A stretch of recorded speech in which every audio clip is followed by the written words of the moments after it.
So there's something important that I really wanted to connect. It has to deal with perfection and comfortability of the soul. Now, look, if you're not like a spiritual kind of person, just hang on. All right, just trust me, okay? Striving for perfection may result in self-improvement, but chips away at the soul when used in comparison. Desire for comfortability can heal the soul, but keeps it stagnant.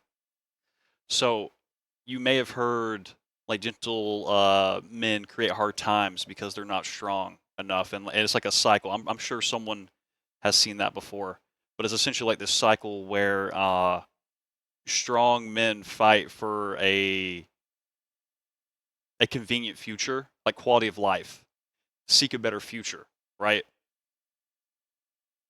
And with all that work that they do to create a certain type of future, there's going to be something that's going to go against it, right? If you're able to have this comfortable environment, you will become stagnant, right? Because it feels like if you're not reaching for something, what is there to get? And that kind of falls into this area of, losing meaning or losing purpose.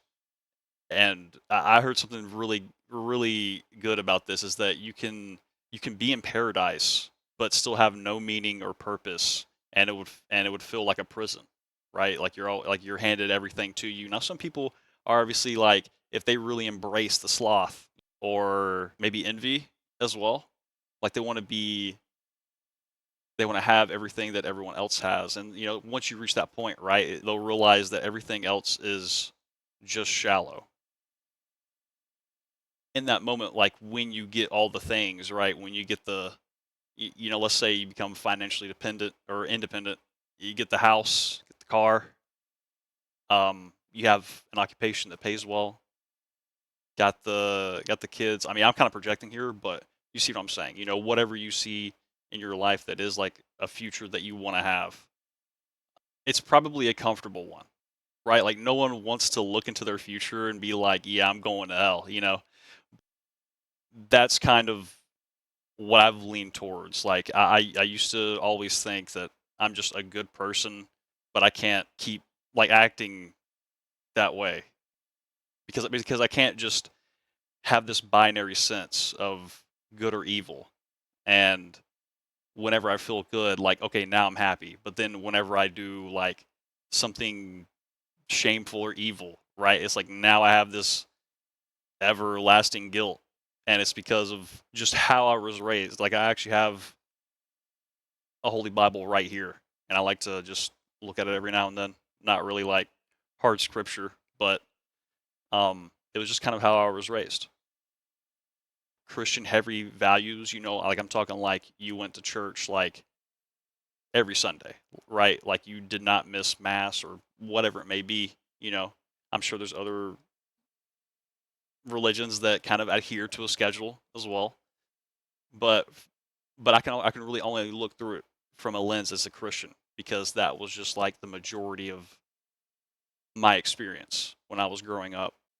And being a kid, being in that time, it's just like, I don't want to sit still. I don't want to sit still and read, especially after school. Like, especially like like it was on Wednesdays. On Sundays you always went early, right? You always went early in the morning, but on Wednesdays you pretty much have to go right after school.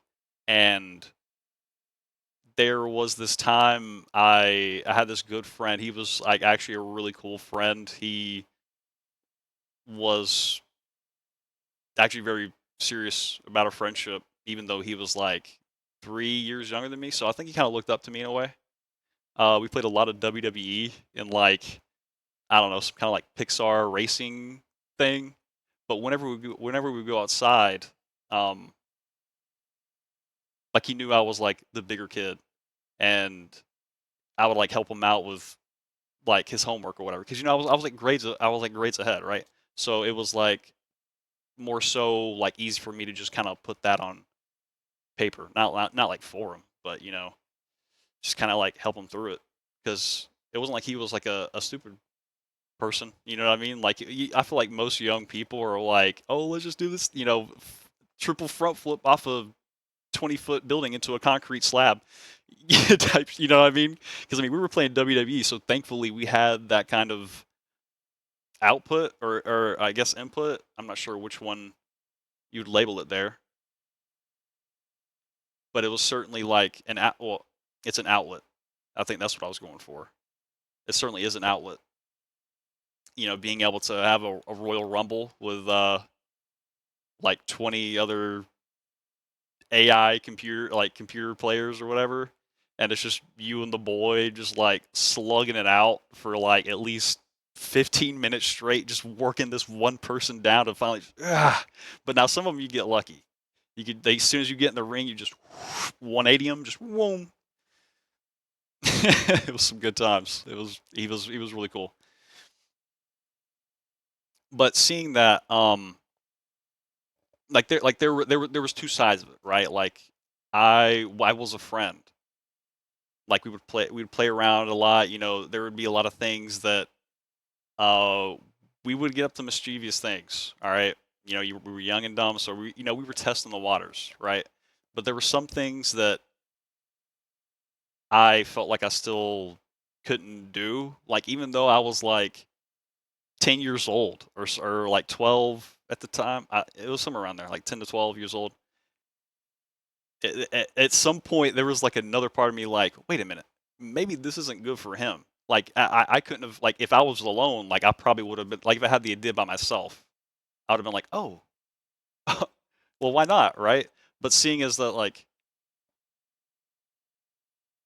he was a younger version, that I guess, like, I was projecting a smaller part of me, and it was like, well, I don't want to end up like in this bad situation that could ruin like the family's reputation or something in the neighborhood, right? But in the same essence, it's like you're getting out of your comfort zone. You know, so those things, those times where like you're a kid and you did like some crazy dumb stuff, you know, you were getting out of your comfort zone. And for some people, maybe they're just like adrenaline addicted people, and they're just looking for that fix, right? It could be one of them. So maybe like their desire isn't for comfortability ever at all, right? Yeah, I'm sure they have the fleeting times where they sit down because their body is like so tired. But that also leans into the other part of it, right? Striving for perfection may result in self improvement, but chips away at the soul when used in comparison. And I'm sure many other people have heard like that saying, like, because comparison is the killer of joy. And I would say, like, for the majority part, I would say, yeah, that's pretty much, yeah, I would say so. Like, it kind of is the killer of joy. But in the same respect, we are humans, right? So when we see that someone is doing worse than ourselves, you probably can't help but think, oh, well, at least it's not me, because I've definitely been there. And there were times when I would look back on those actions where I would basically turn my back, right? And I thought to myself, when I was in a situation like that again, I would think back to one of those times and immediately try to like reverse my decision based on like my previous thing, because I was like, well, I didn't like the way that had me feel, so I'm gonna do this to like make up for that. But then again, it's like a selfish reason, but it was a good act, right? It was a good act, but it was a selfish reason, and some people will think that same feeling, but not pay it with gratitude. Like it could really just be, oh, like, I'm gonna feel so good once I get this person back. You know what I mean? There could be something that going on there. It's just like, oh, wait, well, just wait until you see what I have cooked up for them. And some people get excited for that. I know I definitely have those times where you play back that memory of, like, I don't know, some argument or debate or whatever, and it's just like you're in the shower hours later, and it's just like I should have said that. I was there. I was there before, and I even would try. I would make it weird. Like I would even try. Like I would have that knowledge of like all this stuff like bottled up and like it was just from the past, and then whenever there was like a moment that I could like one on one, I would make it as weird as possible. Like, oh yeah, you remember this time? Yeah, yeah, yeah. Oh yeah, that made me too feel too good. Yeah. Now what if that was you? You know, like really just like digging in on this like morality thing. To be perfect is to throw away all grace, become a narcissist. That's what perfection will get you. Now, granted, you, you could wonder, you could ask, what perfection? Like, what is being perfected? Like, does everything have to be perfect? Does one thing have to be perfect?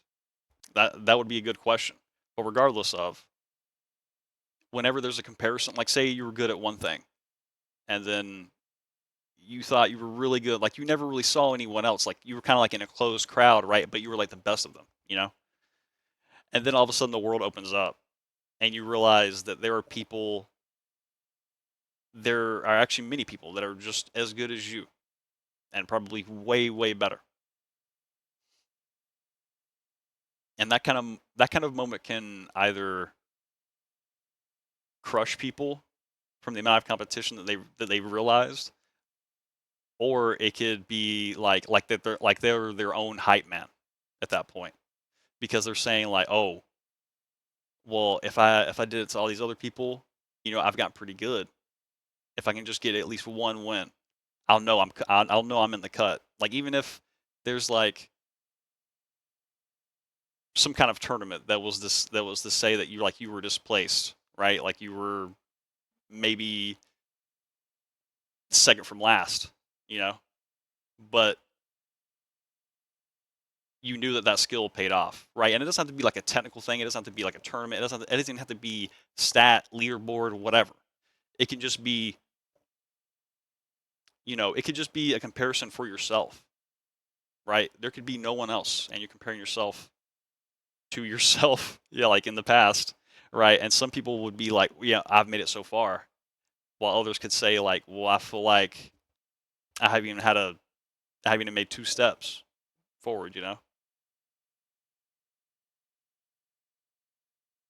and that's where that duality stands: perfection and comfortability.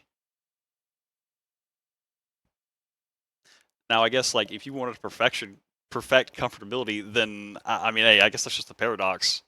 But that would be a full sloth playthrough. And once you're in all that, once you're like 2 layers deep, if you keep going and going, it's you're 7 layers. Next thing you'll know, it's you don't know the difference between courage or spite.